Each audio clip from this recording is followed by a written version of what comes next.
بسم الله الرحمن الرحيم. الحمد لله رب العالمين، الصلاة والسلام على أشرف المرسلين وعلى آله وصحبه أجمعين. أما بعد.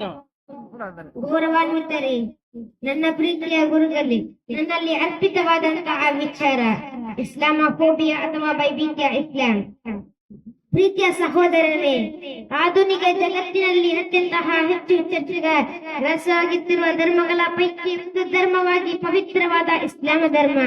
ಈ ಧರ್ಮವ ವಿರೋಧಿಗಳ ನೇರವಾಗಿ ತೇಜೋದ ಮಾಡಲು ಸಾಧ್ಯವಾದ ಸಂದರ್ಭದಲ್ಲಿ ಜಾಗತಿಕರ ಮುಂದೆ ತಂದೊಡ್ಡಿದ ಒಂದು ನೀಚವಾದ ಕಾರ್ಯವಾಗಿದೆ ಇಸ್ಲಾಮೋಫೋಬಿಯಾ ಅಥವಾ ವೈವಿಧ್ಯ ಇಸ್ಲಾಂ. ನನಗೆ ಅರ್ಥವಾಗುತ್ತಿಲ್ಲ. ಶಾಂತಿ ಧರ್ಮವಾದ ಇಸ್ಲಾಂ ಧರ್ಮ ಹಾಗೂ ತನ್ನ ಫೋಬಿಯಾ ಹೋಲಿಸಲು ಸಾಧ್ಯ. ಕಾರಣ ಇಸ್ಲಾಂ ಯಾವತ್ತೂ ಕೂಡ ಶಾಂತಿಯನ್ನು ಬಯಸುತ್ತದೆ, ಹೋರಾಟು ಬಯಸಿದ್ದನಲ್ಲ. ನನ್ನ ಚಿಕ್ಕ ಭಾಷೆ ನಾನು ನಿಲ್ಲಿಸಿದ್ದೇನೆ. ಅಲ್ಹಮ್ದುಲಿಲ್ಲಾಹಿ ರಬ್ಬಿಲ್ ಆಲಮೀನ್. ಅಸ್ಸಲಾಮು ಅಲೈಕುಂ.